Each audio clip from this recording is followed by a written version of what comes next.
Welcome to Success Drips Clues.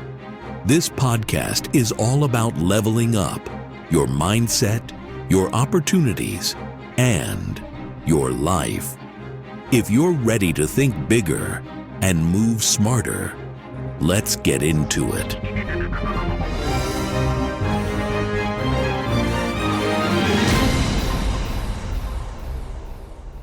Chasing what you want versus avoiding pain. In life, are you chasing what you want, or are you just working to avoid pain? It's a huge difference. Nobody likes pain, but thinking you can avoid it altogether? That's a fool's errand. Pain is part of life. Some people even get paid to play through it. But if your entire focus is on avoiding discomfort, failure, or rejection, then what are you actually building? Because here's the truth. If you don't chase what you want, you'll spend your life running from what you fear. And that's where most people stay stuck. The difference? Winners chase something bigger than their fears. Everyone else spends their whole life running in circles, avoiding what they don't want. When your life is built around dodging pain, you drift through life in reaction mode, never creating anything, just responding to what's happening to you. But when you chase what you want with intent, everything changes. You stop dodging obstacles and start shaping your future. So which side are you on? Avoiding pain is a trap. Think about it. You don't want to fail, so you don't take the risk. You don't want to be rejected, so you never ask for what you want. You don't want to struggle, so you settle for comfortable. But comfort? It's a slow death. It's like the frog in the pot. Water heating up so slowly that it never realizes it's boiling alive. It mistakes its slow demise for warmth. And if you try to nudge it out of the pot, it resists, thinking it's just the best bath it's ever had. That's why so many never move forward. They mistake slow decay for stability. The best things in life aren't given, they're earned. And everything earned takes effort, sacrifice, and discipline. If you want to win, you have to push through pain, not avoid it. And here's the kicker. The pain of discipline is always lighter than the pain of regret. Either way, you're going to carry one. There are no sit-outs in this game. Chasing what you want, the alternative to playing small. Think about a time when you went all in on something that mattered to you.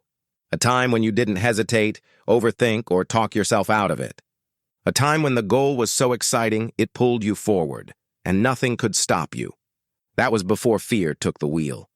Before hesitation, doubt, and comfort started running the show. You need to get back on track. Instead of asking, "What's the easiest way?" Start asking, "What's the best way?"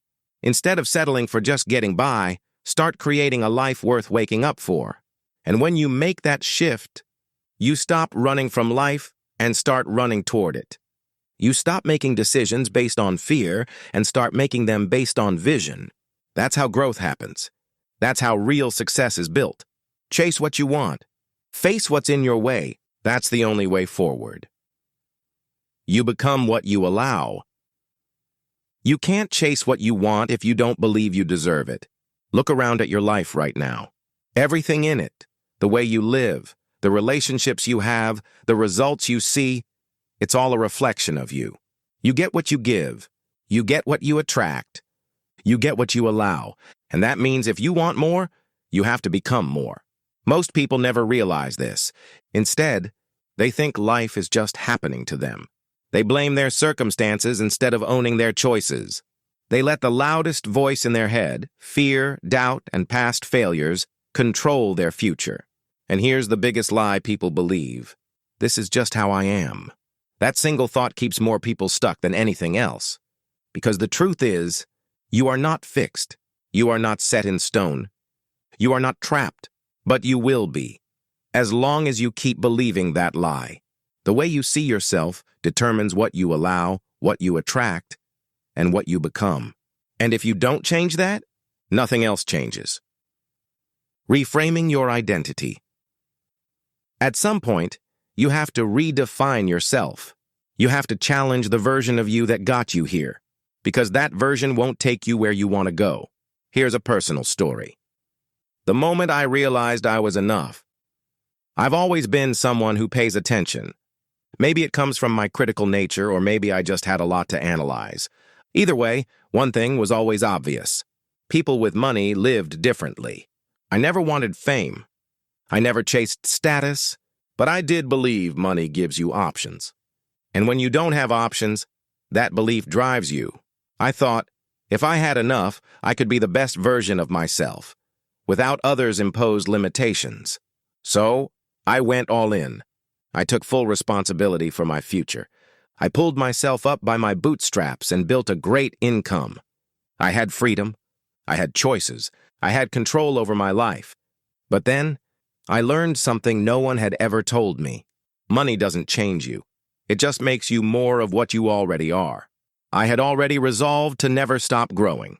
Now, with financial success, I had the chance to test that belief. I could give freely, without ever telling another soul. I could turn down money to experience what mattered more. I could stop chasing and start observing. And that's when it hit me.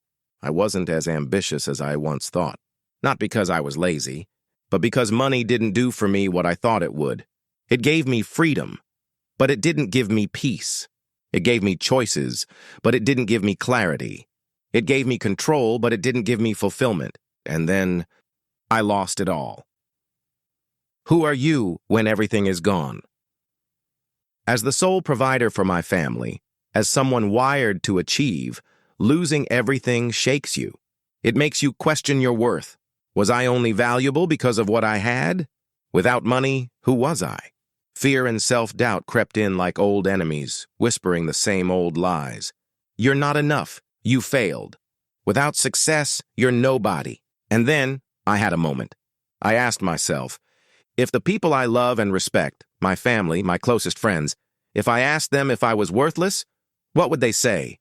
I pictured their faces, the way they'd laugh at the absurdity of the question. And just like that, the lie fell apart.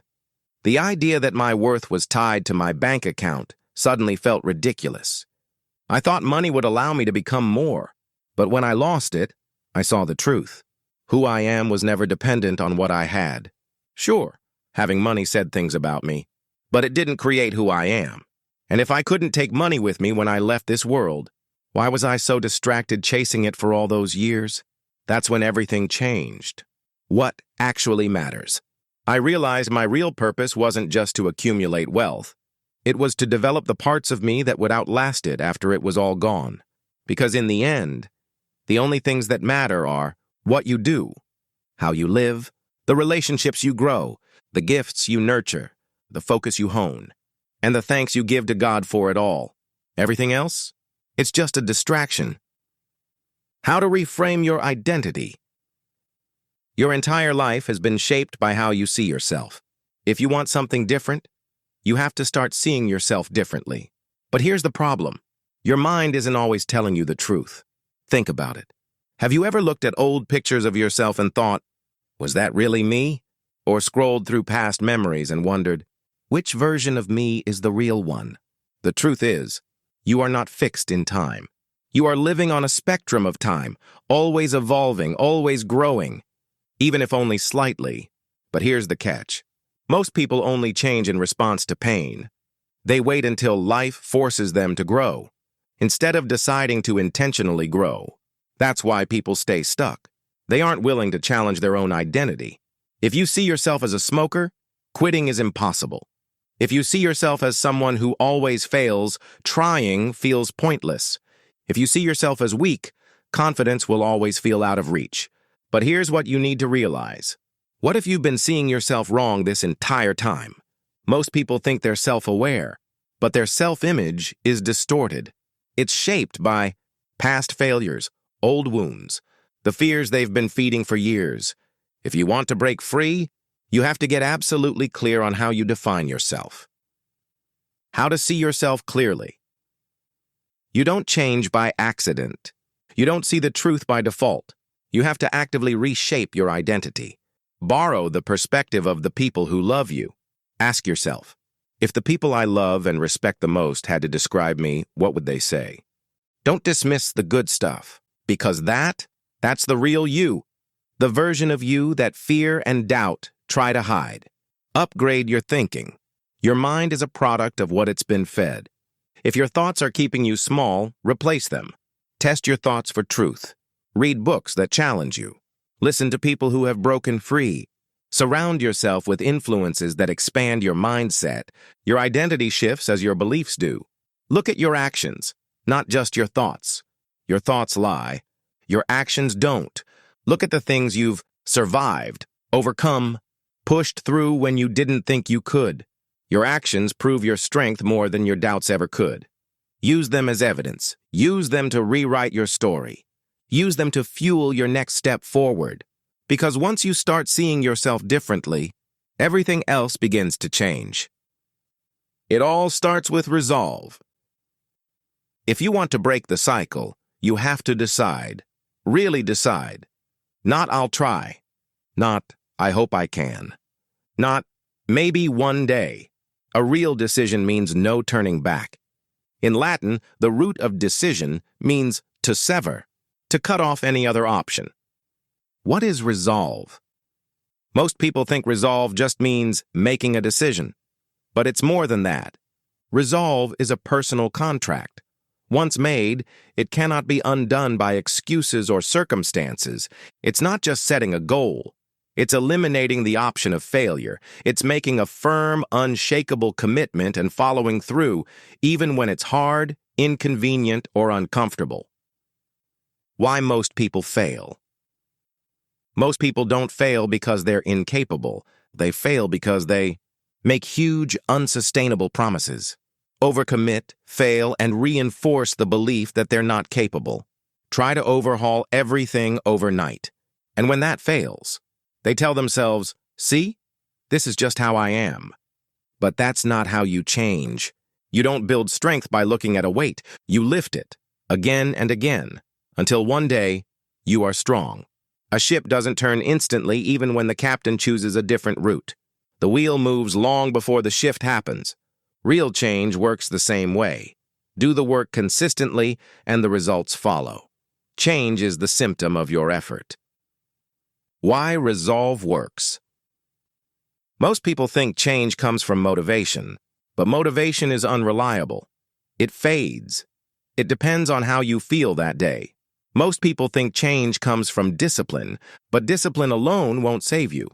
If your identity doesn't match your goals, you'll sabotage yourself. Real lasting change comes from identity shifts, and resolve is what makes that shift happen. Every time you follow through on a decision, you tell yourself, "This is who I am now." Every time you break a promise to yourself, you tell yourself, "I guess I'm still the old me." If you want to change, you have to start keeping your own word, even in the smallest ways. Making resolve work for you. Want to get in shape? Don't commit to an hour-long workout every day. Resolve. Every day, I will do 5 push-ups. No excuses. Want to quit smoking? Don't promise you'll never smoke again. Resolve. For one day, hell or high water, I will wake up and go to sleep without smoking. Want to read more? Don't tell yourself you'll read 50 books this year. Resolve. Every day, I will read 2 pages before I sleep. Want to stop wasting money? Don't vow to never spend on stupid things again. Resolve. For 1 month, I will track every dollar I spend. Why this works. No overwhelming promises, no impossible commitments. Just one small, absolute decision at a time. And after just doing one, you realize you can do it twice. What would happen if you truly applied yourself? The power of momentum. Something incredible happens when you start keeping your own promises. You gain momentum. And momentum is the force that makes everything easier. When you're stagnant, every action feels heavy. Every decision feels like an uphill battle. But once you start stacking wins, everything speeds up. The moment you make one promise to yourself and keep it, you've already won. How to activate momentum. Every day. Every morning, before you even get out of bed, say this to yourself. I have massive momentum. Say it in your head. Say it out loud. Say it to yourself in the mirror. Because the more you recognize your progress, the faster it grows. Every time you push through resistance, you build resilience. Every time you take a step forward, you create proof that you can. Every time you keep your word, you reinforce a stronger identity. And when you finally refuse to let the old you run the show, you'll see the truth. You were never stuck. You just see things differently now. Final thoughts. The truth about change. The only way forward is through. The only way to grow is by becoming more. And the only way to become more is by taking ownership. One small promise at a time. Most people wait for motivation. Most people hope things will change. Most people let fear, doubt, and old patterns run their life. But you know better. You know the formula. Decide who you want to become. Make a small, absolute commitment. Keep your word, no matter what. Build momentum brick by brick. That's how you break the cycle. That's how you build confidence. That's how you become unstoppable. Resolve isn't about perfection. It's about proving to yourself that you can. One promise, one day, one shift at a time. You don't need to wait till next Tuesday. Start now. What's the first promise you'll make to yourself? The Self-Work Blueprint, your next step. If this resonates with you, then it's time to take action. That's why I created the Self-Work Blueprint, a free, powerful 5-part audio series and companion guide designed to help you rewire your mindset, take back control, and create lasting momentum in your life.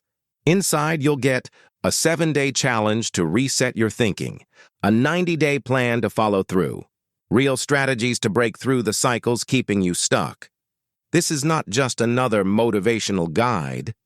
This is a framework for real transformation, and it's 100% free. You can find the link in the description. Who am I, you ask? I am a God-fearing husband, father, and divine spirit navigating the human experience. I take my role as a steward of my life seriously, knowing that every decision I make either builds me up or keeps me stuck. I've seen firsthand how people trap themselves, not by circumstance, but by the stories they tell themselves. I refuse to live that way. I believe the greatest difference between those who thrive and those who struggle isn't luck or talent. It's perspective, mindset, and resolve. Perspective shapes reality. Mindset determines action. Resolve makes transformation possible. My mission? To help others see that growth happens at all levels and can happen at any level. To challenge the thinking that keeps people small. To prove that one decision made with resolve can change everything. Because the greatest gift we can give ourselves isn't comfort. It's the ability to become more, so we can give, do, have, and be more. You are not stuck. You are not broken. You are not too late. Here's to you and your journey toward becoming the best version of yourself.